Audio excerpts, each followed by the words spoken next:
Oh, there we go. Got some audio. Hey, I'm Tom Sinclair. This is Streaming Idiots. And if you are a self-professed idiot in streaming, then you have come to the right place. Because, there's a great community of those of us that we know enough to get in trouble.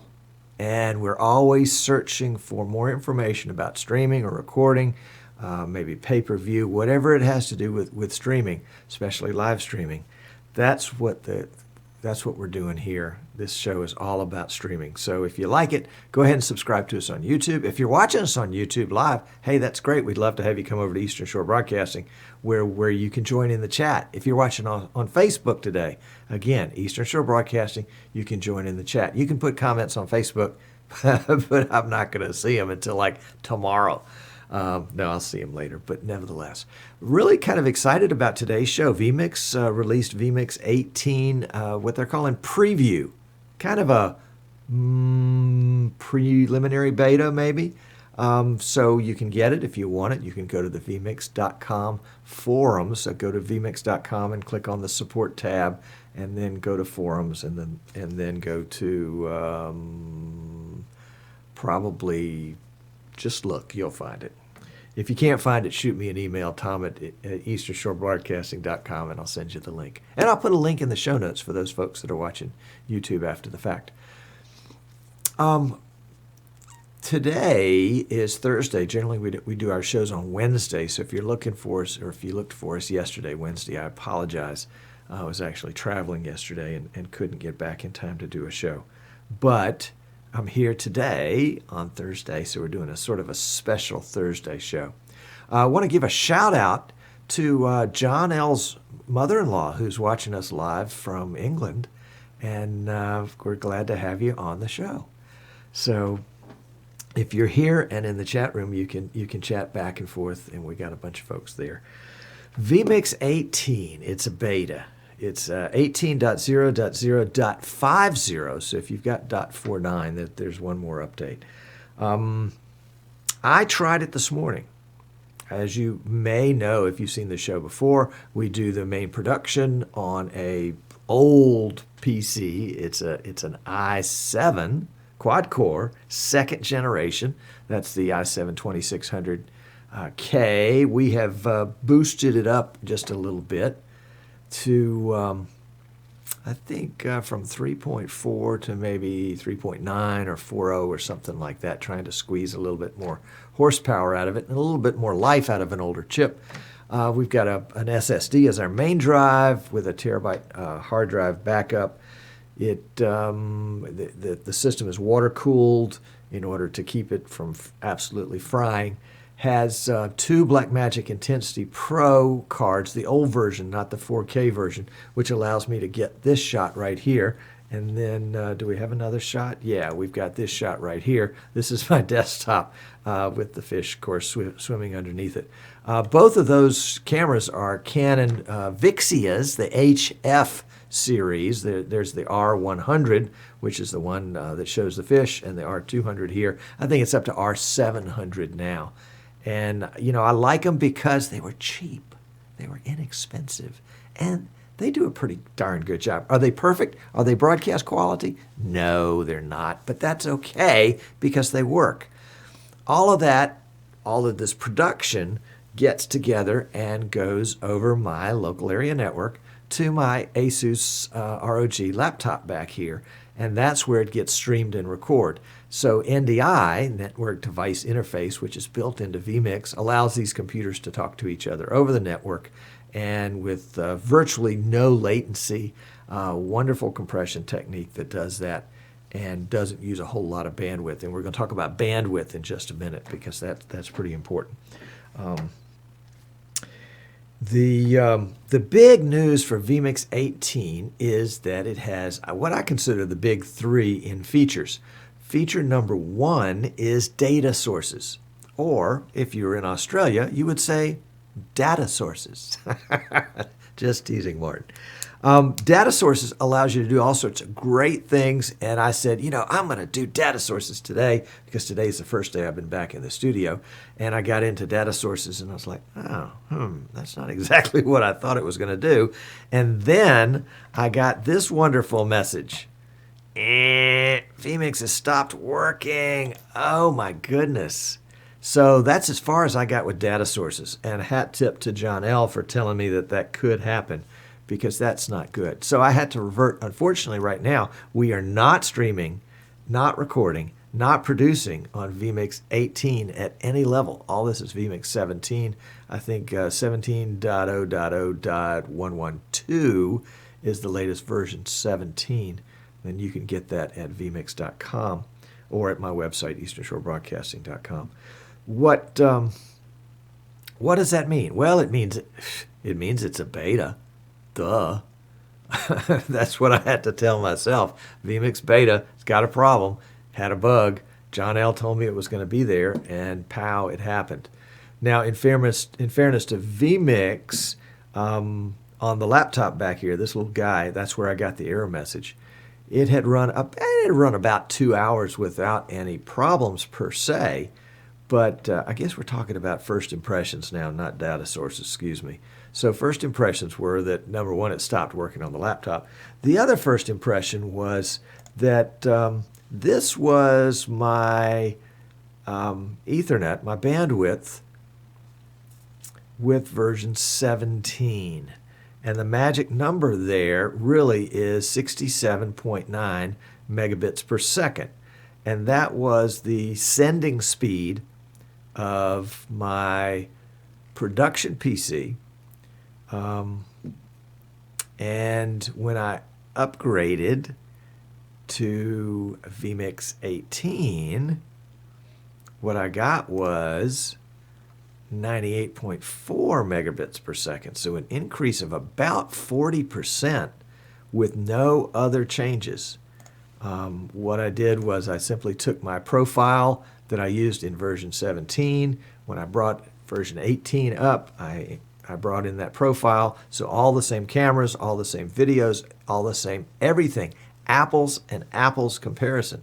And bandwidth went up. Now, if I weren't such a cheapskate and I had a brand new motherboard with a gigabit RJ45 Ethernet connection and a gigabit network here. Actually, I've got the gigabit network, but I don't have a motherboard that does more than 100 megs. So that's a limiting factor I've got here. I've got to be able to stay under that cap between this production PC and the laptop PC right here, and including streaming and everything else. So when all of a sudden I get up to 98.4 out of 100, what I found was that my little fish shot, where's the fish shot? Here's the fish shot. All of a sudden the fish stopped swimming smoothly. They started swimming jerkily. And if I was a smart guy, I would have recorded that and shown you. But just imagine the fish not swimming smoothly. Imagine them jerking through. Yeah, that's what it was. So it's probably my bandwidth that was a limiting factor, that somehow, when that bandwidth usage went up, it bumped its head on my 100 megabit connection limitation built into the motherboard on my old PC. So obviously I have to do a motherboard upgrade. I've been meaning to for a while anyway. But if you've got a motherboard that's a 100 megabit per second motherboard, keep an eye on your bandwidth. And let's see, can I pull up the, let's see if I can do it for you guys right now. I want to pull up the task manager and let you see what I'm doing right now. Let's pull up the Ethernet. And there we go. That's what we're doing right now, and it's a little lower. Yeah, right now it's low because it's not showing my video. You notice, 15, 16 megabits per second. The shots here, this shot was done based on the fish shot, this shot right here being the primary shot. So there was a lot of bandwidth that was being used to send this video over NDI to the second PC. And you can see that it's mostly a send problem in that case. I'm receiving 1.8, but you also see there are little blips there every, maybe 5 seconds, maybe every 8 seconds. And in those blips are points where the fish probably jumped because the bandwidth wasn't sufficient to let them swim smoothly. So again, this is what we're doing now. It wouldn't be an issue, and you notice it's going to drop again a little bit. In fact, let's go back to this main shot, and we'll let the bandwidth go back up and in the main shot, and then we'll go back and I'll show you. Yeah, you can see how it popped up above 50 megs right there, and now it's going to drop back down to 16.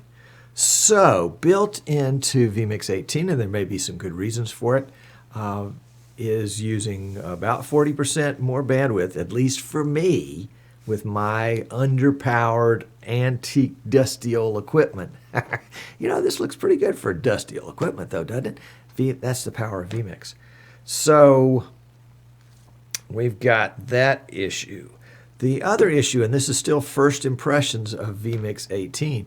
vMix 18, at least for me, when I went to look for a preset that I had saved in vMix 17, and then I wanted to find it in vMix 18, vMix 18 didn't show it on the list of presets.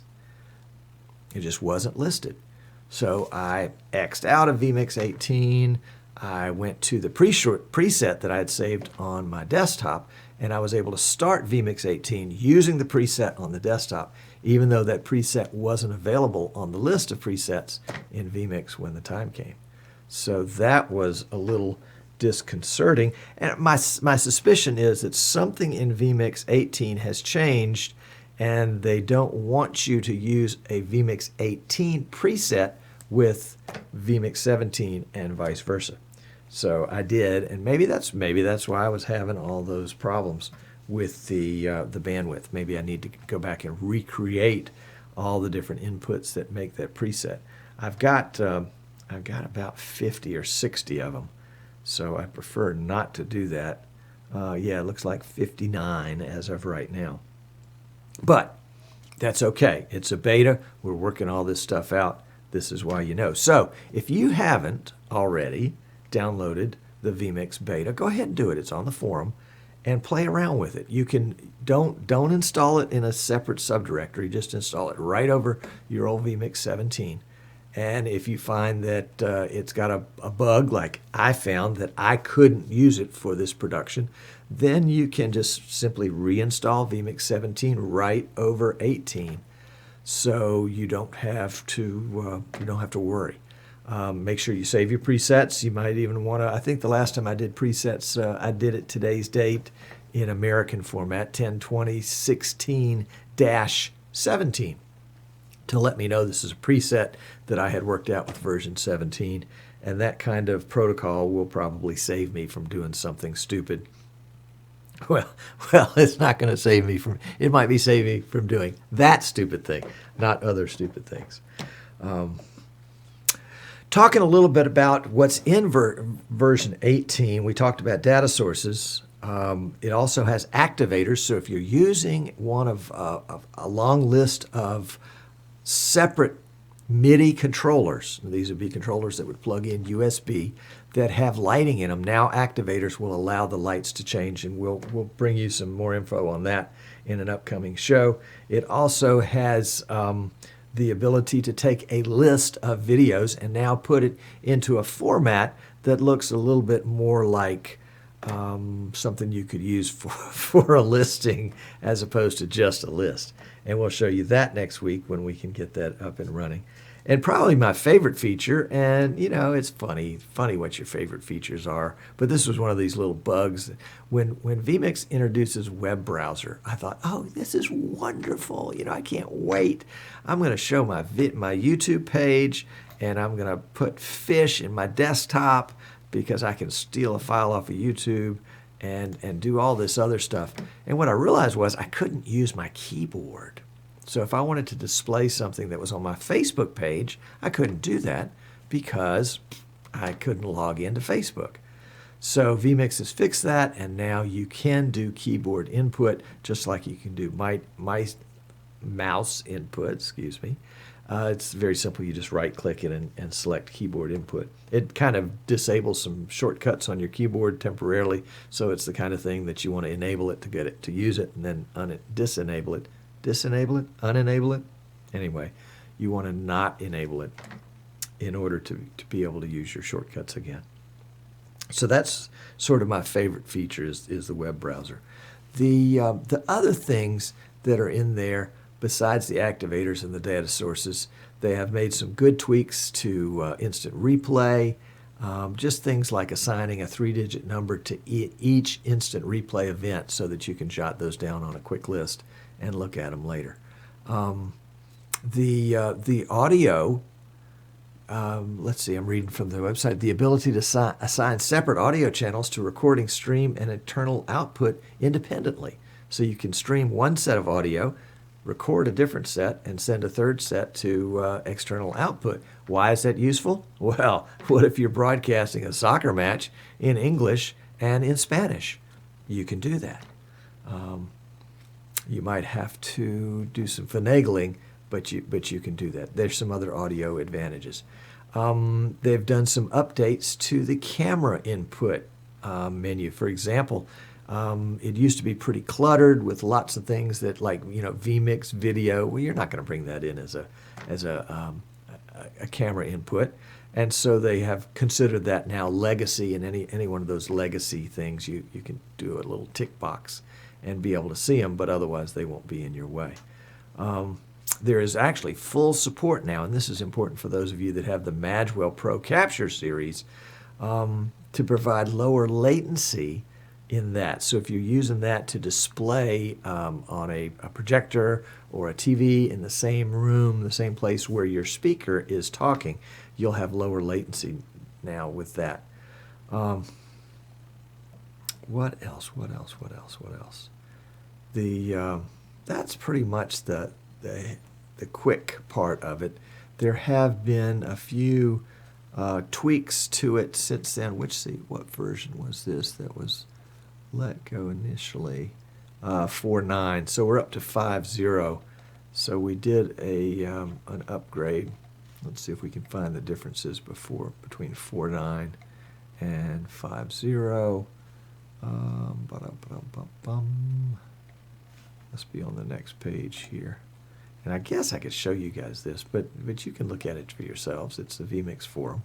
If you haven't done the vMix forum, you need to, because there's some cool stuff in there. Oh, I know a big deal with vMix 18.0.0.50 is, I think, the day before the vMix guys introduced vMix 18 preview, the folks at Twitter, who also are involved with Periscope, allow you to use the Periscope app to stream to Twitter from a desktop PC. And that has been added into vMix. So Periscope has been added as a separate streaming provider, and that allows you to stream to Twitter. Now, there's a convoluted, at least as of today, it may change tomorrow, but there's a fairly convoluted way of coming up with your stream key. I haven't looked at it in vMix 18 as to whether that's been fixed or not, but at least it's set up for the Periscope as a regular streaming provider, and there are 4 or 5 added things and some fixed things that are not big deals, at least not to me. So that's vMix 18, kind of quick overview for today. Recap, weren't able to use it in today's production because we ran into a network bandwidth issue and because vMix 18 crashed on our laptop that does our streaming and recording. So hat tip again to John L. for making me aware that the crash might be a possibility. So as soon as I saw it, I said, let's don't gamble. Let's go. Can you believe it? I actually said, let's don't gamble. But I didn't want to lose the stream. There are not too many things worse than losing your stream completely, especially if you're a live show. On a side note, we mentioned a while back that vMix was going to be dropping its line of hardware, the vMix Go and the vMix Thunder, the vMix U. I think those will continue to be sold as stock is available. But vMix has begun the process of replacing that with reference system resellers, i.e. vMix has a set of specs, and resellers like me that build custom PCs can build PCs to the vMix spec, this reference spec, and so at some point in the future, vMix will be adding that to the website, a reference system reseller. At this point, Eastern Shore Broadcasting is one of 3 in the U.S. I'm sure that list will get longer as time goes on and more folks become aware of it. But that's and what that means is that you can get a system that's not just. Let me rephrase that. We've been designing and building custom PCs for vMix for several years. Now vMix has come out with this new program that basically says that vMix will say these are a generic set of specifications that we know will work with vMix, capture cards and video cards and things like that. These are things that we've been using in our PC for years anyway. So it's kind of like, in some ways, vMix kind of giving their stamp of approval to what we've been doing, when actually prior to this, we were sort of in competition with them, with the vMix Go and the vMix Thunder and the other vMix products. Now that they have begun to shelve those products or actually sell out of stock, they have got this reference system reseller is what it's called. So that will become more clear as time goes on. Right now, it's, as you can tell, it's a little foggy. Somebody is saying, Tom, rather than upgrading your motherboard, you could get a network card. Yeah, I put a gigabit network card in the system, and it was still limited to 100 megs. But Kevin, I thank you for that. I'll try it again. Maybe I missed something. We'll see. We will see. Let's see if there are any questions in the chat. Somebody else, John L. says he'd seen the same increase in NDI bandwidth. Giles said he had not seen the preset issues with 0.49 release.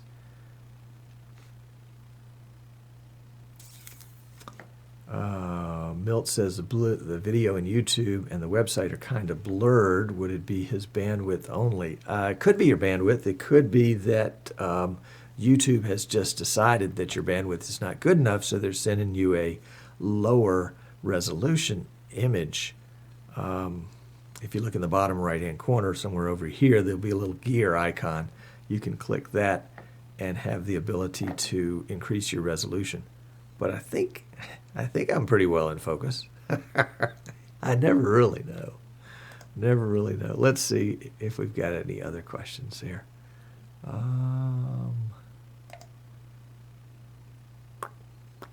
No,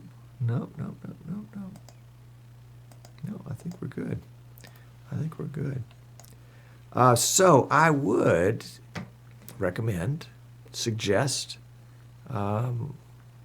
what's another good word? I'd have a go at it. Go ahead and get vMix 18. Take a look at data sources. Take a look at the list stock and activators, especially if you've got a MIDI control vise that has lights in it. You can have a lot of fun making those lights do things now, so that when you activate a button and put it in preview, maybe it's going to turn red. When you put it in program, it's going to turn green. That would be a good thing to do. And that's why that type of device exists. What else can I say? Maybe we need a little fishing rod here, just a little fishing rod, so we can just reach out and grab one of those guys. Hard to say. Hard to say. Yeah, they're saying that they're having fun with the new lights, and that the chat was quiet, of course, as we walked through the new stuff. If you're watching us live, hang around, because we're going to go to the post-show in just a minute. And anybody showed up late for the show, of course, has to bring refreshments. But the good news is they're virtual refreshments, so you don't have to really worry about making milk and cookies or lemonade and mixed nuts, as the guy likes to say here. I bring the lemonade, and they are the mixed nuts. That's going to kind of wrap us up for this show. We kind of a short show because we were traveling and didn't have much prep, and also because we spent a lot of time playing with vMix 18, and unfortunately not able to show you much of it today. But promise next week we will have all sorts of goodies to show you, and perhaps some of these problems that we encountered today will have gone away. You never know. So stick around if you're watching live. Again, if you're watching us on Facebook or YouTube live, come on over to easternshorebroadcasting.com, where you can take advantage of the chat and introduce you to some of these folks. It'll be a lot of fun. So on behalf of me and all the streaming idiots in the chat room, thanks for tuning in, and we will catch you next week, next Wednesday at 3 o'clock Eastern, right here on easternshorebroadcasting.com. Thanks so much.